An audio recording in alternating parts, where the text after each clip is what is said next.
Hey guys, today I want to make a video going over Keqing, what she does, and who works well with her, and how I would go about building my Keqing once I have the resources to farm it out.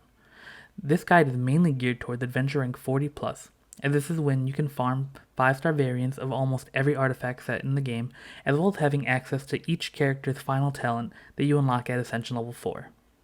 Before getting into it, I would love it if everyone who sees this could hit the subscribe button and like the video. I really want to be able to grow this channel out, and the more interactions I can get, the better. Additionally, to help start the channel out, I'm planning a giveaway when I hit 1,000 subscribers. Thank you. Back to the video. To start, let's quickly go over what Keqing does.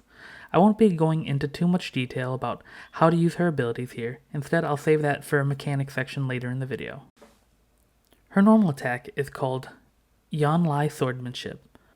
Her normal attack string to me is pretty unique as it feels a bit faster and more responsive than other sword users. This could be since her combo starts off with a faster animation jab before going into a flurry of slashes and ends with a blink dash forward. That itself has some unique mechanics that I'll talk about later. Next, the charge attack. The charge attack consumes stamina to unleash 2 rapid sword strikes. This is similar to Keia's as it slightly pushes you back, creating a small space between you and a target. Additionally, she has the standard sword user plunging attack, which rarely will come up in combat, but can be used to mine ores if you don't have a claymore user out. Next, we have Stellar Restoration. I won't read the entire ability, instead I'll just provide a quick summary of what it does.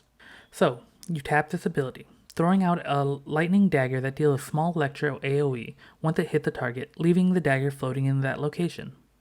If instead you hold it, you can manually aim the dagger, throwing it at your desired location, again dealing an AoE and leaving the dagger in the location you threw it to. Alright, once the dagger is thrown and out, you have 2 choices to make. First, you can hit your ability button again. For me, that is E on PC. But whatever you're playing on, you hit the button again and you teleport to the weapon's location. Doing this, you will deliver 1 slash forward, dealing damage to enemies in that area. Or you can instead perform a charged attack to detonate the dagger, dealing AoE electro damage. Finally, we have her special, Starward Sword, where Keqing unleashes a powerful AoE electro explosion before blinking out and delivering a flurry of sword slashes, with the final slash being much stronger than the rest. Now let's talk about the talents you'll unlock as you continue to ascend Keqing. The first one being absolutely huge for her is Thundering Penance. While recasting Stellar Restoration while lightning daggers on the field. Also, it's actually called a lightning stiletto, not dagger. I'm just been calling it that. Look, stilettos are just daggers made to stab instead of cut, so it's a dagger to me. Anyway, recasting Stellar Restoration while lightning daggers on the field coats Keqing's sword and electro damage, making all her normal attacks deal electro for 5 seconds. Next talent, unlocked at Ascension rank 4, is Aristocratic Dignity. When casting Starward Sword, Keqing's crit rate and energy recharge are both increased by 15% for 8 seconds. During this time, you can really put out some extra DPS using the increased crit rate, which we will talk about later in the build. Finally, you have Land's Overseer. When she's on an expedition in Leeway, it's done 25% faster. Absolutely useless in most cases. Like, why would I waste such an amazing character on an expedition? Unless you have so many 5-stars that you just don't like her playstyle, why would you do this?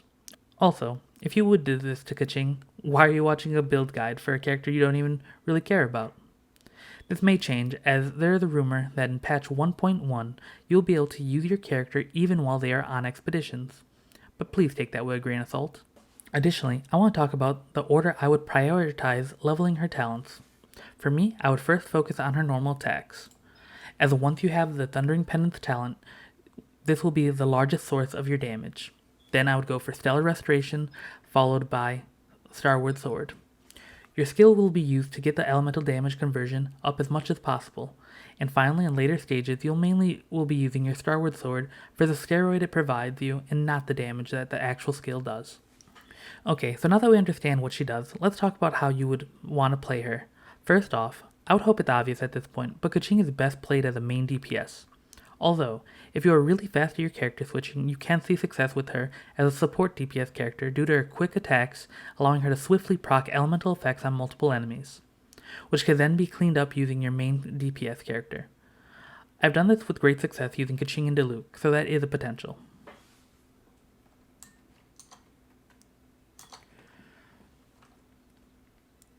Her main gameplay Her main gameplay loop consists of using your Stellar Restoration to throw out your Lightning Dagger, switching over to secondary support, throwing out their amount.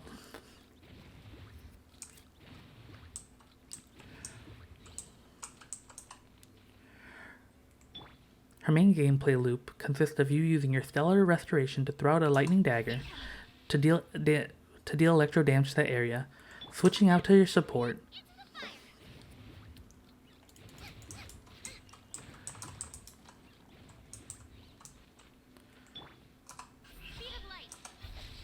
oh, nope, not that.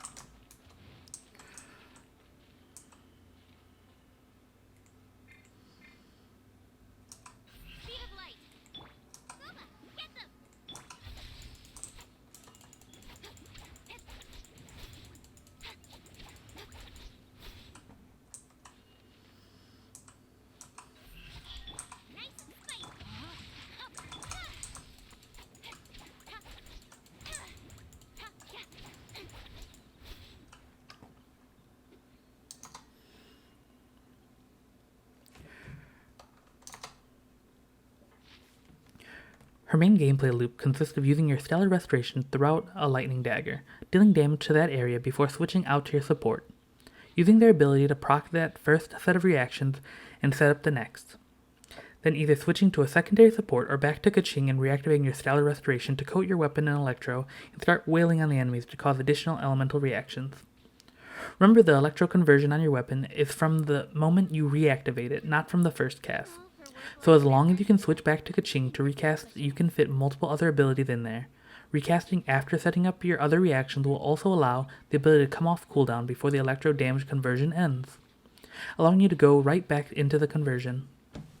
Normally, it's best to hold on to your ultimate to layer on top of another AoE or sustained ultimate to get the most out of it, triggering multiple elemental reactions. However, you can also just pop it to get a large boost to damage and reactivating your second talent.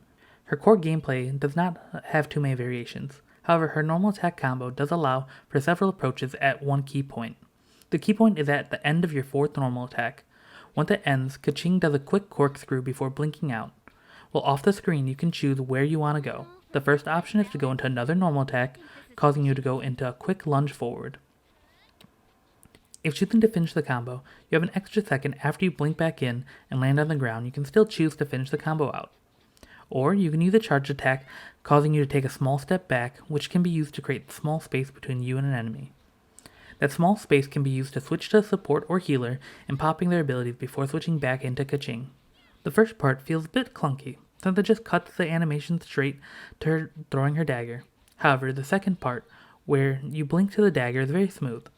Depending on the direction you have her dagger thrown, you can use this ability to quickly switch your momentum and target.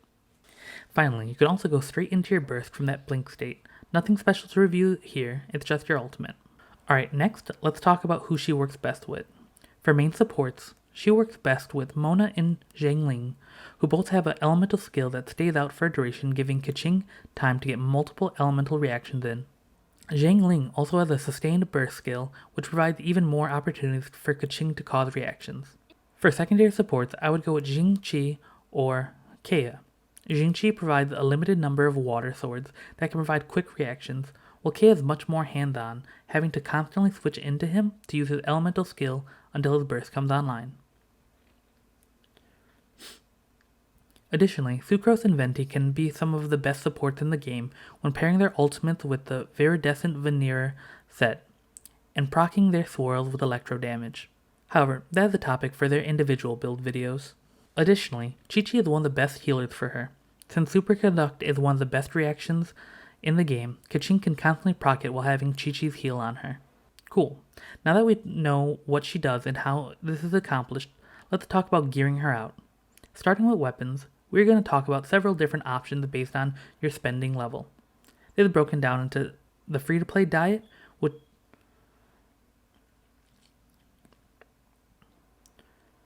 starting with her weapons, we're going to talk about several different options based on your spending level. This is broken down into the free-to-play diet, which will cover 3 stars in craftables, the Light Spender Special, this is primarily 4-star picks in the Battle Pass weapon, and then the Whaler's Delight, which is the 5-star option. However, based on your luck, you may have weapons for the whaler suggestions even as a free-to-play player. So I would use whatever weapon best fits your build, as well as which one you most like the playstyle of. Saying this, I would avoid any 3-star weapons if I can. This is due to the fact that their stats do not scale nearly as high as a 4 or even 5-star weapon. Okay, getting into it, for the free-to-play diet, the 3-star weapons that are best for her are the Dark Iron Sword. The Dark Iron Sword provides her attack and elemental mastery, bringing additional damage to her elemental reactions, with the ability that gives 20 to 40% increase to your attack stat when triggering an electro-based reaction. This is good since she scales with attack and is electro, so you should be constantly proccing those types of reactions to keep up that attack increase. Next we have the Skyrider Sword, providing energy recharge as a secondary stat, with an ability of, after using an elemental burst, you get increased attack and movement speed, ranging from 12 to 24% based on refinement, for 15 seconds. With Keqing, since you already get a boost from using your burst, starting at Ascension 4, this just provides an additional synergy with that effect. With Keqing, since you already get a boost from using your burst, starting at Ascension rank 4, this can provide a good synergy with that effect. Finally, we have the craftable weapons. Out of the two, I would choose the Iron Sting, providing additional elemental mastery and the ability to increase all damage by 6 to 12% based on refinement with a max of 2 stacks. It is easy to keep up those stacks when converting Keqing's normal attack to Electro. I mainly would choose this over the Rancor since the Rancor provides physical damage, which is not nearly as useful since you'll be converting your physical damage to Electro for the majority of Keqing's playtime. Alright, that is it for the free-to-play options. Let's now talk about the Light Spender special. First we have the Lion's Roar, providing additional attack percentage and allowing you to deal 20 to 36% more damage to enemies that are affected by Electro or Pyro. This has obvious benefits for Keqing, as most of the time you'll be dealing Electro damage. Next we have the Flute. I won't go into too much detail since it doesn't provide any real synergies. Instead it just provides an extra burst of attack and is good on all main DPS sword users. Finally we have the Battle Pass weapon. This weapon is great for Keqing. Its substat provides additional crit rate, which pairs well with her innate crit rate from her talents. Additionally, its effect increases charged normal attack damage by 20 to 40%, as well as healing you for 60 to 100% of the damage you deal when you score a critical hit with a normal or charged attack. This can only happen once every 5 seconds, but it does provide a solid form of self-healing on a crit build for Keqing.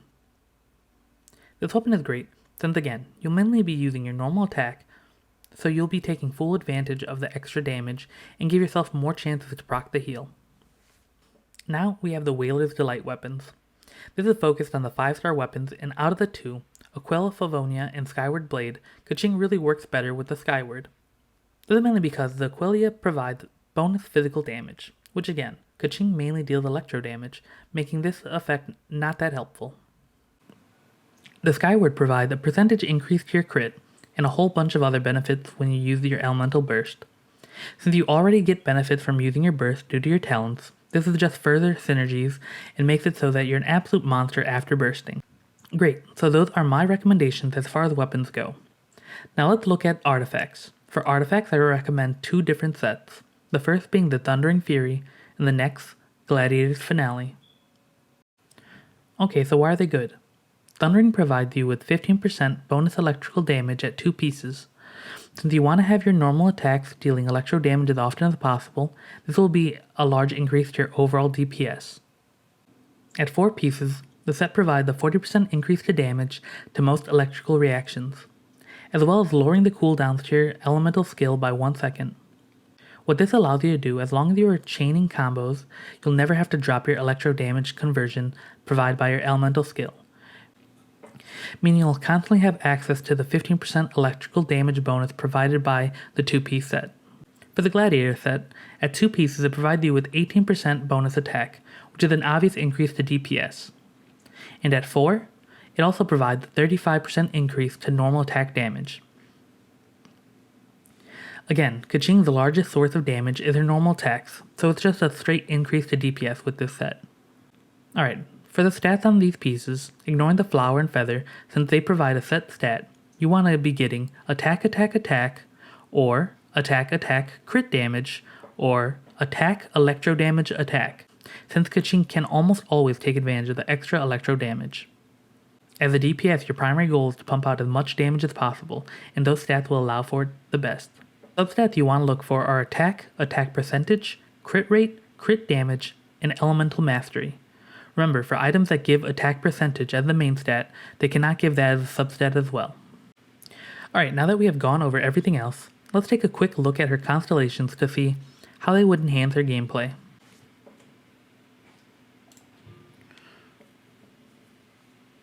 The first one, Thundering Might.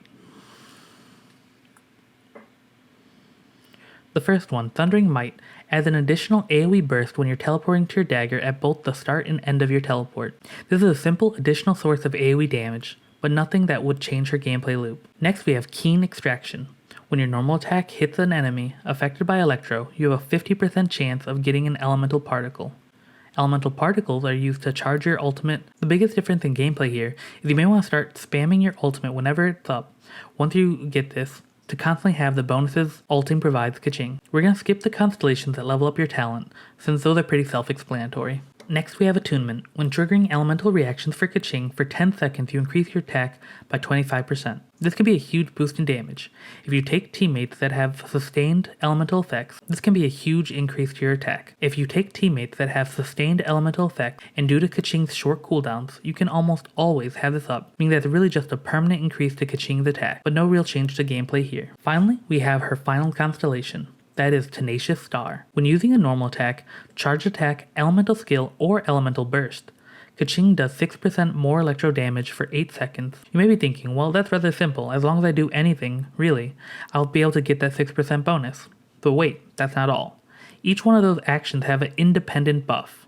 This means if you do a normal attack, you get 6% more damage, but if you do a normal attack followed by a charged attack, you are now getting 12% more. Add in the other two and you can see a max of 24% bonus. Since there are no cooldowns on these bonuses, as long as you're stringing her different attacks together, you should be able to reasonably sustain at least 18% while you're waiting for your burst to come up. This will bring huge damage numbers, and the main difference you may see in gameplay is that you'll have to be more aware of what attacks you have and haven't used. So that's it. This is everything I wanted to cover when it comes to making a guide video for Keqing. Thank you all for watching, and if you stayed this long, please hit that subscribe button and like the video as I'm planning more in-depth guides like this for every character I own. And I'm only missing 3 at this point, so I have a lot of content coming.